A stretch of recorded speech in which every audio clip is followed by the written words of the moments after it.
Hello students, welcome in our YouTube channel Rahul सरबायो Trivedi. बच्चों, हम लोग इस समय एनिमल टिश्यू पढ़ रहे हैं और उसी में एक क्लास और यानी लेक्चर नंबर 5 की बात करेंगे आज हम लोग। पिछली जितनी भी क्लासें थी उन क्लासेस में हम लोगों ने कंपाउंड और सिंपल एपिथेलियम के बारे में जानकारी ली, जिसमें से सिंपल एपिथेलियम आपको डिटेल में बताया गया। आज हम लोग बात करेंगे कंपाउंड एपिथेलियम की। हम लोग बात करेंगे आज कंपाउंड एपिथेलियम के बारे में बात करेंगे। अब सबसे पहली बात कि कंपाउंड एपिथेलियम, कंपाउंड का मतलब होता है संयुक्त, एपिथेलियम का मतलब उपकला। तो संयुक्त उपकला ऊतक। अब सबसे पहली बात हमें यही समझनी है कि इस प्रकार के ऊतकों को हम कंपाउंड एपिथेलियम क्यों कहते हैं। देखो, पिछली क्लासों में आपको बताया गया था कि सिंपल इस बात के लिए सिंपल है क्योंकि वो एक लेयर सेल से मिलकर के बने हुए हैं। सेल इसमें सिंगल लेयर पाई जाती है, इसलिए वो क्या है, सिंपल एपिथेलियम। आज हम बात करें कंपाउंड एपिथेलियम की। तो कंपाउंड एपिथेलियम इसलिए कहा जाता है इनको, पहले पॉइंट पे ध्यान दें, consist more than one layer, consist more than one layer. Hindi की अगर बात करें तो एक से अधिक कोशिकाओं के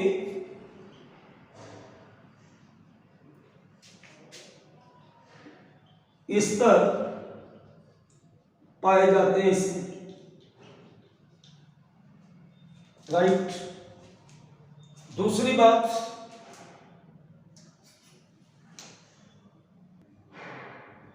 अब बेटा दूसरी बात जो सिंपल एपिथेलियम में थी वो अभी भी यहाँ पे है, क्या कि deepest layer rest on basement membrane. निचली सतह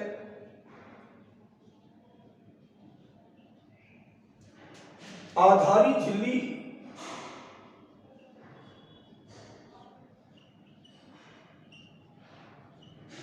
के साथ उपस्थित।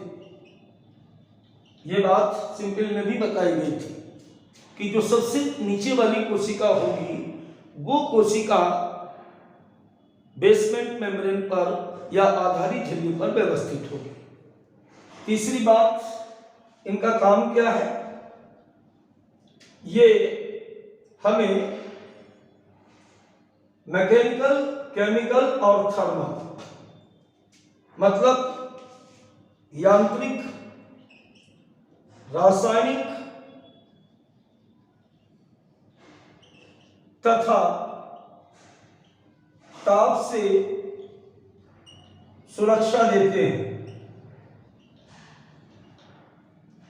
तीसरी बात यहां पर कि ये provided little role in secretion and absorption, अवशोषण तथा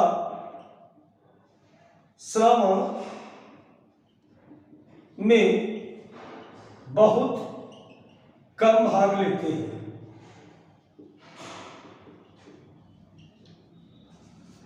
अब इसी बात को दोबारा से देखो, कंपाउंड एपिथेलियम को कंपाउंड इपिथेलियम इसलिए कहा गया, उसके कहने का रीजन ये था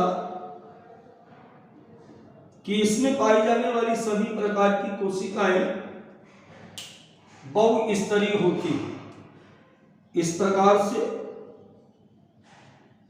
ऐसे, यानी कोशिकाओं के एक से अधिक स्तर इस पर पाए जाते हैं, जबकि सिंपल इपिथेलियम में जो चीज हमने देखी थी कि केवल सिंगल लेयर सेल थी, यहां पर हम देख रहे हैं कि कोशिकाओं की कई लेयर है। ऐसे जैसे दीवार होती ना, दीवार में ईंटों की बहुत सारी लेयर होती, इसी प्रकार से कंपाउंड इपिथेलियम में पाई जाने वाली जो कोशिकाएं होती हैं वो बहुस्तरीय होती है, consist more than one layer, और इसीलिए बेटा इसको हम क्या बोलते हैं, कंपाउंड इपिथेलियम या संयुक्त उपकला ऊतक। अब दूसरी बात देखिए यहां पर क्या लिखी, तो पहली बात को आप डायग्रामेटिकली देखेंगे, यहां पर इस तरीके से consist more than one layer, तो ये हो गई हमारी मैनी लेयर ऑफ सेल्स, कोशिकाओं के कई स्तर। दूसरा, rest on deepest layer, rest on basement membrane, तो ये इसकी सबसे डीपेस्ट लेयर है, ये इसकी डीपेस्ट लेयर है, और ये डीपेस्ट लेयर कहां पे रखी हुई है, कहां पे रखी हुई है, इस बेसमेंट मेम्ब्रेन पर रखी हुई है, बेसमेंट मेम्ब्रेन पर रखी हुई, ये हमारी आधारी झिल्ली है। अब दूसरा, तीसरा और चौथा पॉइंट जो है ये आपको याद करना पड़ेगा, क्या कि इनका मेन रोल क्या है, सुरक्षा प्रदान करना, किसके, मैकेनिकल, केमिकल, थर्मल, जितने भी मैकेनिकल, केमिकल, थर्मल स्ट्रेस हैं उनसे हमें कंपाउंड इपिथेलियम प्रोटेक्शन देते हैं। इस प्रकार के ऊतक कभी कभार ही भाग लेते हैं, किसमें, श्रवण में, या किसमें भाग लेते हैं, श्रवण में भाग लेते हैं या अवशोषण में भाग लेते हैं। बेटा अब हम लोग बात करते हैं कंपाउंड इपिथेलियम की, टाइप ऑफ कंपाउंड इपिथेलियम, यानी संयुक्त उपकला ऊतक कितने प्रकार के होते हैं।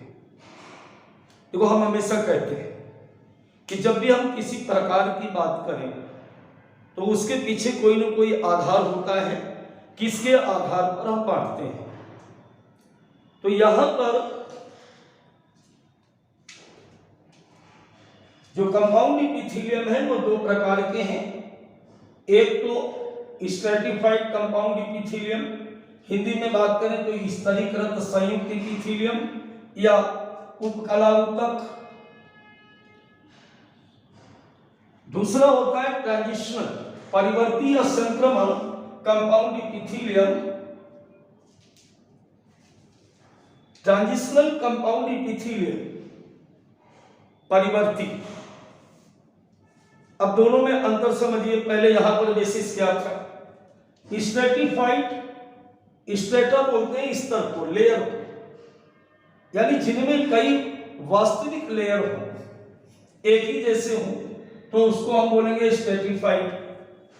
ट्रांजिशनल का मतलब होता है परिवर्तनशील, ये भी कंपाउंड इपिथेलियम, इनमें भी बहुत सारे स्तर, लेकिन वो स्तर अलग अलग प्रकार की कोशिकाओं से मिलकर के बने हुए, मल्टीलेयर है, कोई शक नहीं, लेकिन वो जो लेयर है उन लेयर्स में पाई जाने वाली कोशिकाएं अलग अलग प्रकार की हैं, इसलिए यहां पर इसको हम बोलेंगे ट्रांजिशनल, और इसे हम स्ट्रैटिफाइड इसलिए कह रहे हैं, यहां भी मल्टीलेयर है, लेकिन यहां पर जो लेयर है वो सेम टाइप की कोशिकाओं से मिलकर के बने हुए लेयर है। अब इसकी बात देखिए, यहां पर स्ट्रैटिफाइड कंपाउंड इपिथेलियम को हम क्या करते हैं, फिर से तीन भागों में बांट लेते हैं, 1, 2 और 3 पार्ट। यहां पर जो बांटा गया बेटा वो basis on the shape of cells, shape of cells, कोशिकाओं के आकार के आधार, कोशिकाओं के आकार के आधार पर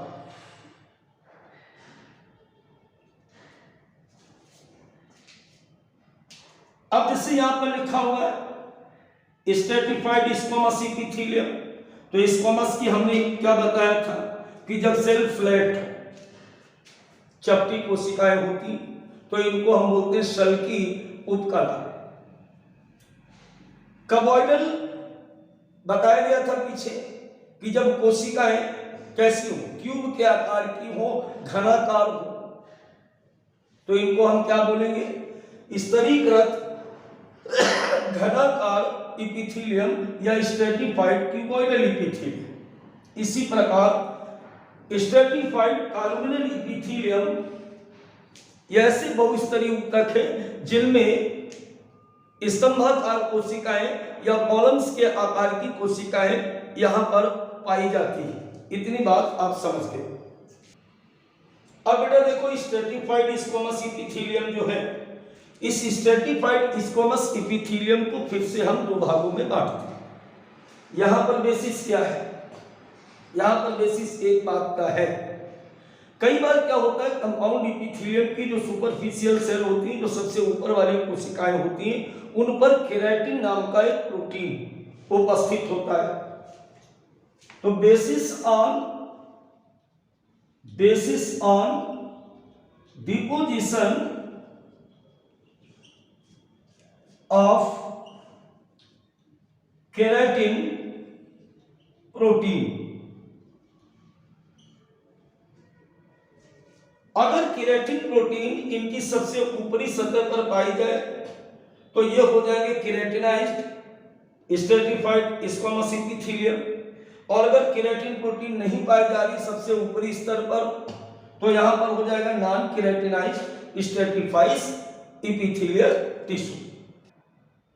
तो बेटा अब हम लोग बात करेंगे डिटेल में स्ट्रेटिफाइड एपिथेलियम की। जैसा कि मैंने अभी बताया आपको कि स्ट्रेटिफाइड एपिथेलियम सेल के शेप के अकॉर्डिंग तीन प्रकार के होते हैं। पहला प्रकार होता है स्ट्रेटिफाइड स्क्वैमस एपिथेलियम, दूसरा होता है स्ट्रेटिफाइड क्यूबॉइडल एपिथेलियम, तीसरा होता है स्ट्रेटिफाइड कॉलमनर एपिथेलियम। तो चलिए सबसे पहले हम लोग बात करते हैं स्ट्रेटिफाइड स्क्वैमस एपिथेलियम की। Number 1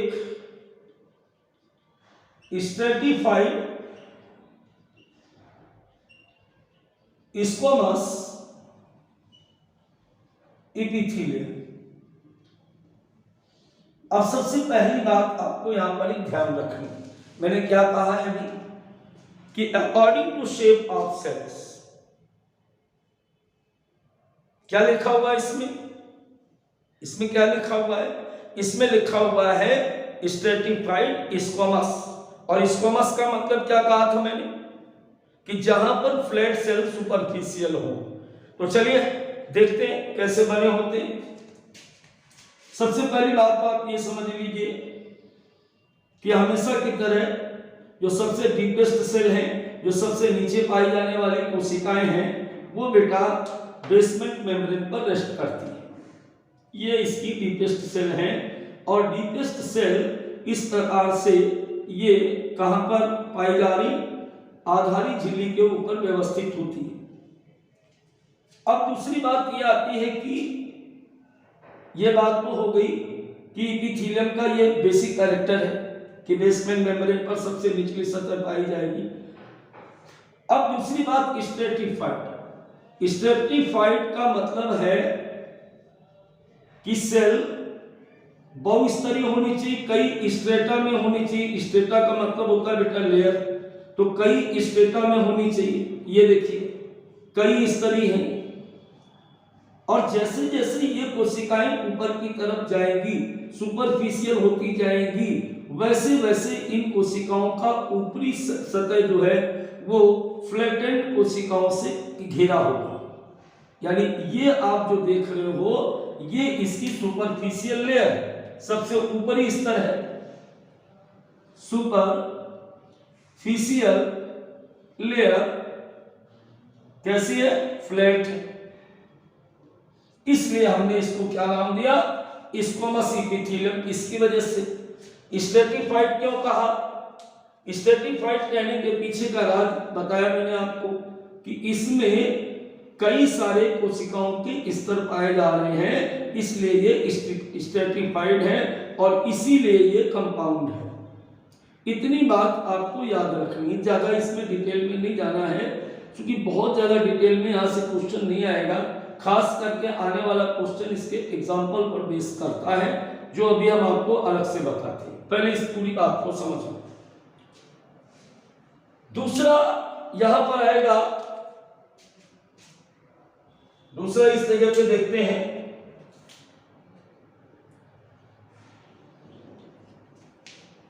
stratified cuboidal epithelium.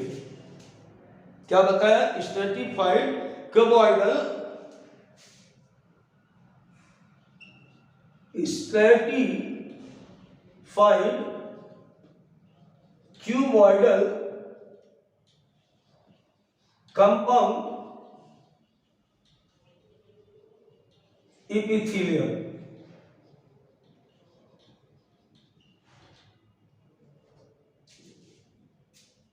अब फिर वही बात, कैसा, क्या बात, पहली बात तो वही पकड़ लो कि सारी सेल्स बेसमेंट मेम्ब्रेन पर रेस्ट करेंगी। ये देख लीजिए आप, फिर से एक बार बेसमेंट मेम्ब्रेन बन गई, ये बेसमेंट मेम्ब्रेन।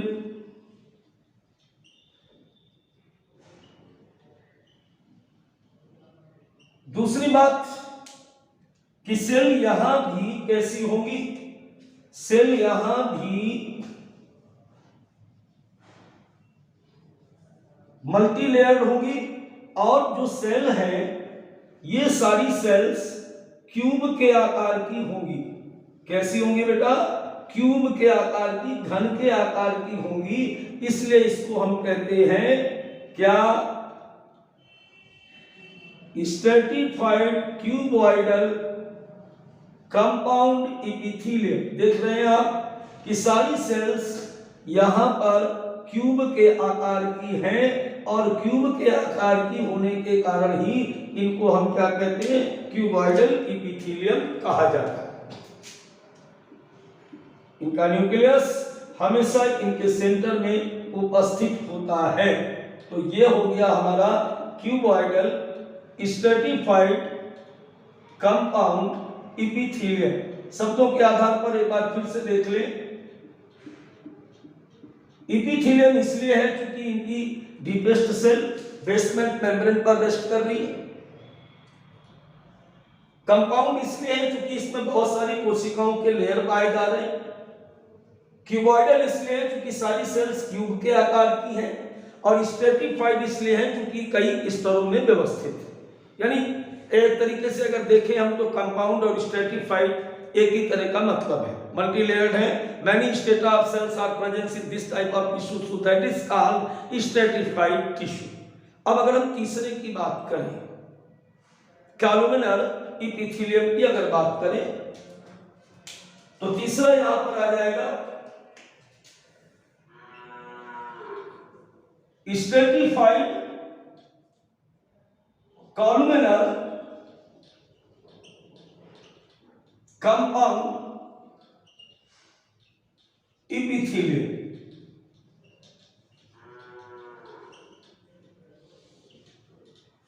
फिर वही बात, क्या बात कि cells are rest on the basement membrane ऐसे, और इसमें सारी सेल्स जो होंगी वो इस तरीके से जितने भी स्ट्रेटा होंगे वो सारे स्ट्रेटा कॉलम्स के आकार के होंगे ऐसे। इस तरीके से आप देख रहे हो ये कॉलम्स के आकार के ऐसे होंगे, ऐसे ये कॉलम्स के आकार की सेल्स इस पर पाई जाएंगी। मैनी लेयर है, कई स्ट्रेटा में पाई जा रही, इस प्रकार से ऐसे। लेकिन सारी सेल्स यहां पर कैसी हैं, कॉलमनर है। ऐसे क्लियर हुआ। इसलिए इसको हम लोग बोलते हैं, क्या बोलते हैं इसको हम लोग, स्ट्रैटिफाइड कॉलमनर एपिथेलियम। इसमें एक चीज आप ध्यान देंगे कि नीचे वाली जो सेल्स है वो इनका न्यूक्लियस हमेशा बेस में होता है और ये पूरी तरीके से कॉलमनर होती। हाँ, हल्का सा जब हम ऊपर की तरफ जाएंगे, यानी ये जो सुपरफिशियल सेल आप देख रहे हो, सुपरफिशियल सेल्स का मतलब है सबसे ऊपर की कोशिकाएं, ये हल्की सी फ्लैट हो जाती, स्क्वामस हो जाती है, स्क्वामस सेल्स। लेकिन मिडिल सेल्स और जो डीपेस्ट सेल है वो सारी की सारी सेल्स कैसी होंगी बच्चों, कैसी होंगी, कॉलमनर होंगी। इसीलिए इनको हम स्ट्रैटिफाइड कॉलमनर एपिथेलियल टिश्यू कहते हैं। सारी सेल्स यहां भी किस पर रेस्ट करेंगी, बेसमेंट मेम्ब्रेन पर रेस्ट करती है। इस तरीके से आप लिख सकते हो। तो ये थी बच्चों बात हमारी स्ट्रैटिफाइड में पाए जाने वाले उसके तीनों प्रकार की। पहला प्रकार था स्ट्रैटिफाइड स्क्वामस एपिथेलियम, दूसरा स्ट्रैटिफाइड क्यूबॉइडल कंपाउंड एपिथेलियम, तीसरा स्ट्रैटिफाइड कॉलमनर कंपाउंड एपिथेलियम। अब हम इसके सबसे इंपॉर्टेंट टॉपिक की बात करेंगे और वो है आपके एग्जाम्पल। बेटा अब देखो यहां पर हमने क्या कहा आपसे कि तीनों टाइप हो गए। अब जरा स्क्वामस पर वापस लौटते हैं, चूंकि यहां पर फिर से बंटवारा हुआ था। किस बात को लेकर के बंटवारा हुआ था कि केराटिन प्रोटीन क्या पाई जाएगी तो केराटिनाइज्ड, नहीं पाई जाएगी तो नॉन केराटिनाइज्ड। अभी केराटिन प्रोटीन का चक्कर क्या है, अगर जैसे ये आपका बना हुआ स्ट्रैटिफाइड स्क्वामस एपिथेलियम है, अगर इसके ऊपरी पार्ट पर यहां पर इस तरीके से ऐसे केराटिन का स्तर पाया जाता है, ऐसे आप देख रहे हो ये केराटिन का स्तर पाया जाता है, तो बेटा हम इसको बोलते हैं केराटिनाइज्ड स्ट्रैटिफाइड स्क्वामस एपिथेलियम। क्या बोलेंगे इसको हम लोग, केराटिनाइज्ड स्ट्रैटिफाइड एपिथेलियम। तो केवल यहां पर हम लिख देते हैं, क्या बोलते हैं, यहां पर क्या हो रहा है, superficial layer covered with keratin protein. सबसे ऊपरी स्तर पर केराटिन नाम की प्रोटीन पाई जाती है, इसलिए अब यह हो गया केराटिनाइज्ड स्ट्रैटिफाइड स्क्वामस एपिथेलियम। यही पर हम थोड़ा सा अपडेट कर देते हैं। अब इसी का नाम हो गया keratinised stratified squamous epithelium, right. Keratin deposit on upper layer और the superficial layer of stratified squamous epithelium. अब जैसे ही केराटिन इस पर लग गया तो ये क्या हो गई, impervious to water, impervious to water, जल के लिए अपारगम्य हो गई। कहां पे पाई जाती है, ये देख रहे हो ना हथेली, यहां पर ये वाला जो टिश्यू दिख रहा है ये मल्टीलेयर्ड है, ऊपर केराटिन पाई जाती है। इसीलिए हम घिसते हैं या किसी चीज को पकड़ते हैं तो ऊपर वाली सेल्स जो होती है इसकी हमेशा मृत होती, upper layer is die, upper layer is die, समझ गए। इसीलिए यहां पर ताप या किसी भी प्रकार का दाब, खुरचना क्या होता है, हमको बहुत ज्यादा यहाँ पे चोट नहीं लगती है, क्योंकि ये कैसी है, इसमें और इसमें अंतर है, इस तरफ में और इस तरफ में अंतर है, क्योंकि यहां पर केराटिनाइज्ड टिश्यू पाया जाता है। I think my point is clear now, समझ में आया। कहां कहां पे पाए जाते हैं, ये हमारी स्किन में पाए जाते हैं, ये हमारी पाम में पाए जाते हैं, हथेली में पाए जाते हैं, ये हमारे पैर के तलवों में पाए जाते हैं। तो ये बात आपको बहुत याद रखना। एग्जाम्पल में found in the palm, sole and skin. और इसीलिए कभी भी हमारी स्किन क्या होती, गीली नहीं होती। जैसे कपड़ा गीला होता है ऐसा गीला नहीं होता है, भीगता है। जैसे आप पानी को तौलिए से पोंछ दीजिए, काम खत्म हो गया। क्योंकि केराटिन की प्रेजेंस के कारण ये पानी के लिए अपारगम्य यानी इम्परवियस होती है। अब अगर ये लेयर ना पाई जाए, सपोज करो ये लेयर ना पाई जाए, तो ये होता है नॉन केराटिनाइज्ड। क्या हो जाएगा, non keratinised stratified compound squamous epithelium. अंतर केवल कितना था कि अगर केराटिन है तो केराटिनाइज्ड, नहीं है तो नॉन केराटिनाइज्ड। ये कहां पर पाए जाते हैं, देखो ये भी वहीं पे पाए जाते हैं। पहले बात को दिमाग में, हम हमेशा कहते हैं कि बायोलॉजी को रटो नहीं, बायोलॉजी को समझोगे नहीं तो कभी भी आप नीट में सेलेक्ट नहीं होगे। ये सबसे ज्यादा फीलिंग वाला सब्जेक्ट है बच्चों। जब भी आप इसे लर्न करने की कोशिश करोगे मामला बिगड़ जाएगा, कंफ्यूजन बना ही रहेगा। हमेशा जब आप मल्टी चॉइस करते हो तो दो ऑप्शन आपके ऐसा लगता है कि ये तो नहीं है, लेकिन दो ऑप्शन में आप फंस जाते हो, क्योंकि अब याद करते हो। हम कहते हैं इस चीज को समझो।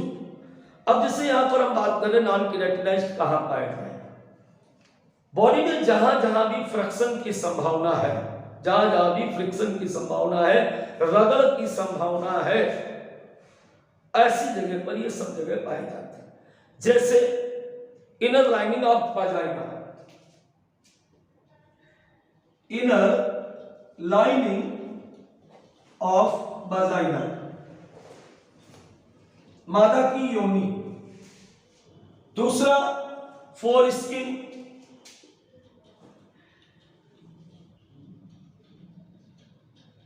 ये मेल में पेनिस के सबसे अग्र सिरे को हम बोलते हैं फोर स्किन बोलते हैं, वहां पे पाया जाता है। Anal canal,